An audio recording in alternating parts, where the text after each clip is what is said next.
Welcome learners, Pallavi's English ক্লাসরুমে তোমাদের সবাইকে স্বাগত। আজকের ক্লাসে আমরা জানব ইংলিশ লিটারেচারের খুব কমন দুটো টার্ম মনোলগ আর সলিলকির মধ্যে কি পার্থক্য। কম বেশি ইংলিশ লিটারেচারের সঙ্গে যারা পরিচিত তারা সকলেই এই দুটো টার্মের সাথে পরিচিত, কিন্তু মাঝে মধ্যেই খুব সমস্যা হয় কোনটা মনোলগ আর কোনটা সলিলকি এটা বুঝতে। তো আজকের ক্লাসে আমরা খুব সংক্ষেপে কিন্তু ভালোভাবে চলো বুঝে নিই কি মনোলগ আর কি সলিলকি। প্রথমেই দেখো, what is monologue? Monologue is a long speech delivered by a character. Soliloquy is also a speech. It is also delivered by a character. So we can say soliloquy is a special type of monologue. Then what is the difference? Monologue is spoken aloud in presence of other characters.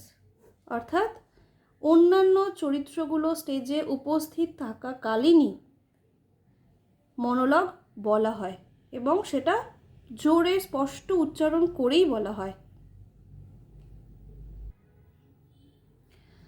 And soliloquy is spoken when the speaker is alone.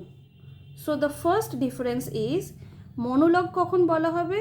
যখন স্টেজে বাকি ক্যারেক্টাররা present থাকবে, কিন্তু যখন soliloquy বলা হবে the speaker must be alone. Next difference, here the listeners can be the audience or the other characters. But in case of soliloquy, usually only the audience is the listener. তাহলে কি বললাম? মনোলগের ক্ষেত্রে স্টেজে উপস্থিত বাকি চরিত্রগুলো অথবা অডিয়েন্স এরা দুজনের যে কেউ লিসনার হতে পারে, কিন্তু সলিলকির ক্ষেত্রে অবশ্যই শুধুমাত্র অডিয়েন্সই লিসনার হবে। মনে রাখবে, স্টেজে যদি ওই মুহূর্তে কোনো ক্যারেক্টার প্রেজেন্স থাকেও স্পিকারের অ্যাক্টিংটা এমনই হবে যেন সে নিজের মনে কথা বলছে এবং তার মনের কথাটা শুধুমাত্র অডিয়েন্স বুঝতে পারছে, স্টেজে উপস্থিত বাকি চরিত্ররা কেউ শুনতে বা বুঝতে পারছে না। অর্থাৎ সলিলকি হলো স্পিকারের সম্পূর্ণরূপে মনে মনে বলা চিন্তাভাবনা, ঠিক আছে, যেটা অ্যালাউড বলা হয় যাতে করে অডিয়েন্সরা বুঝতে পারে। What is the fourth difference? মনোলগের পারপাস হলো it is to express opinions, narrate events or persuade others. In case of soliloquy, the purpose is to reveal inner thoughts, emotions or conflicts. তাহলে মনোলগের ক্ষেত্রে পারপাস কি থাকে? Speaker তার নিজস্ব opinion বা কোনো একটা ইভেন্টকে ন্যারেট করতে হলো বা কাউকে পারসুয়েট করতে হলো তার জন্য ইউজ করে। কিন্তু সলিলকির ক্ষেত্রে রাইটারের উদ্দেশ্যই থাকে স্পিকারের ইনার থট, তার ইমোশনস, তার মনের চলা কোনো কনফ্লিক্ট সেটাকে অডিয়েন্স অবধি পৌঁছে দেওয়া। উইলিয়াম শেক্সপিয়ারের লেখাগুলোতে আমরা এরকম প্রচুর মনোলগ এবং সলিলকির এক্সাম্পল খুঁজে পাই। যেমন ধরো, উইলিয়াম শেক্সপিয়ারের বিখ্যাত ট্র্যাজেডি হ্যামলেট, সেখানে হ্যামলেটেরই বলা একটা sentence, to be or not to be, that is the question. এটা মনোলগ। কিন্তু ম্যাকবেথেই ড্যাগার সিন কোনটা?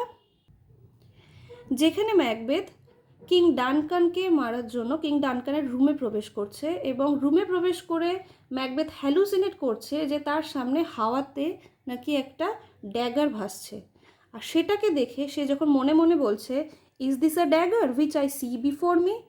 না, দিস ইজ আ সলিলকি।